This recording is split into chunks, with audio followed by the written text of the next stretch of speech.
Hello students, in this video I want to talk about how to be a master at annotating. Annotating is a great skill to have in high school, all the way up into college and to graduate school that helps you track your thoughts. Annotating is creating little notes about your reading, either for nonfiction or fiction texts. Annotating helps you to focus on what you are reading. It helps you to understand the details of a text. It is a really important skill, and today I want to talk about how you can be a master. You need to focus on what you are reading. You need to understand the details of a text. You need to keep track of thoughts and feelings while you are reading, and this will also help you to prepare for a discussion. And then later, it will help you to prepare to write about a text. Now look up here. It says that annotating is when readers make notes and flag or highlight important details while they are reading. This will help you to slow down your thinking while you're reading and take your thoughts and convert it into opinions on the side of the text. Now, what do you need to have to be a master annotator? Of course, you need pens. I suggest getting pens of different colors. You can also have flare pens because these pens are nice and dark, but they don't bleed across the page. All right, so colored pens are a great way to help you keep track of your thoughts and the different types of thoughts. Of course, you should have some Sharpies or highlighters. You can have a yellow one or a pink one. I wouldn't go for the blue ones because they're a little bit too dark, but very important are highlighters. And of course, if you don't have enough room on your page, always have Post-its on hand. Now, annotating and thinking aloud. Thinking aloud helps you to monitor what you read. Number one, you want to create questions about sentences and the author's word choices. If you find an interesting word, you can circle it, make a note of why did this author choose this word, or what kind of mood that word created. Number two, make predictions about the story and the characters. If you're halfway through a story, you can make little predictions about why a character is doing what he's doing, or what do you think will happen next. When you come into class, you can have these thoughts and bring it up for discussion. Number three, analyze the important points of the text.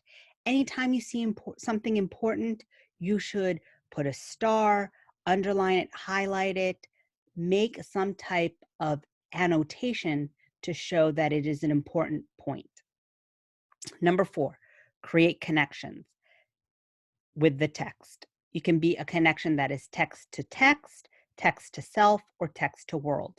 Connections are always very interesting because we see your opinions and your point of views and how you can go beyond this one story into looking at other stories and the world. Number five, note any questions you have.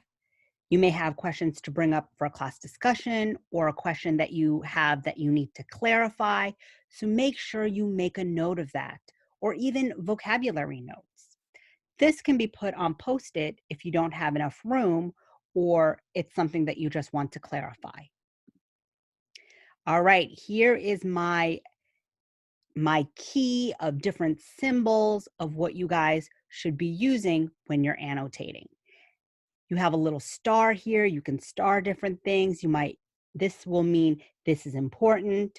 You can underline different keywords or details. You can put a check that you understand an idea or a question. You can circle familiar words, circle unfamiliar words that you want to ask the teacher about or you want to look up in the dictionary later. Put little question marks on something you don't understand.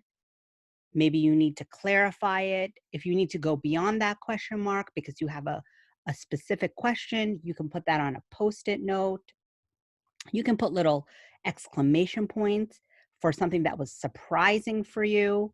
You can put this little infinity sign because it's that you made a connection, and then go ahead and write that connection underneath that sign. If you don't have enough space, go onto a post-it note, and you can talk about things that you're thinking about. Sometimes I put little smiley faces near my stories that I'm annotating to show that I found it really funny. Sometimes I put little sad faces, which is my annotation that this was a sad point of view. Make your annotation your own.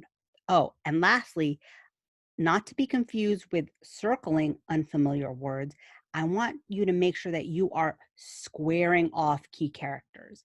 Anytime you have a key character, get a different color pen and square them off.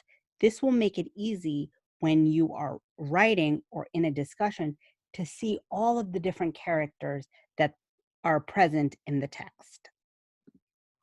Okay, here is an example of some annotations. You can see that this person is using two different colors. They have red and they have blue, and they're also highlighting in yellow.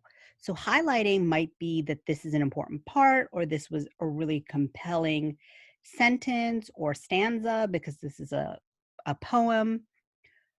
The blue might be for certain vocabulary words, and the red might be some deeper thinking.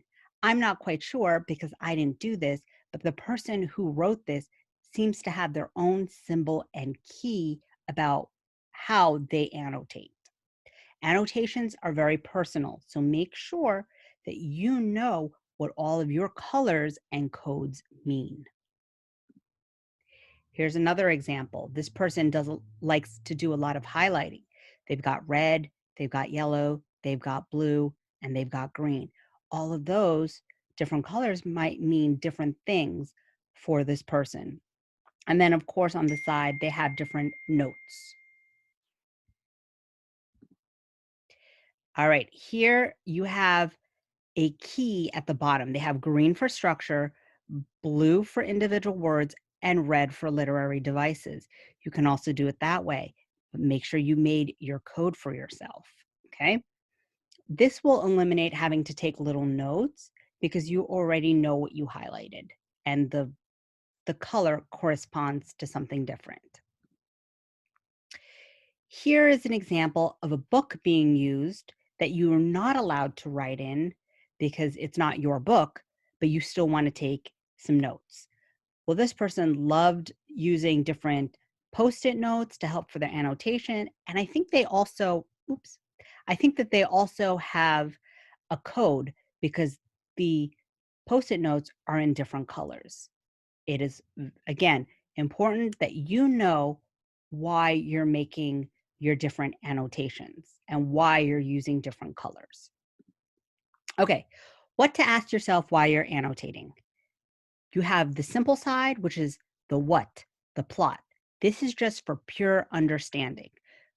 Before you can go into deeper analysis, you need to know what the story is about. So you should probably annotate for what is happening, who are the characters, squaring off the characters, and what is the setting and the atmosphere. Where is the story taking place? Once you have all that basic knowledge, then you can go to the why, the analysis. You can go into deeper meanings of the story and really start that deep annotation.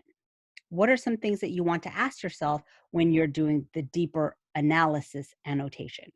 Well, you can ask yourself, what is this character feeling when they're saying these things, when they're talking? What are they feeling? How is this character behaving towards other people? What does this say about the character when they're behaving this way? Why is the character doing this? Why are they acting like this? What is the deeper meaning and the deeper reason of acting this way? And what do these actions or words say about the character?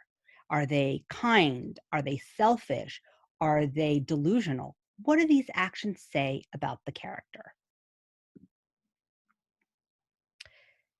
What to ask yourself while annotating, and this is going deeper.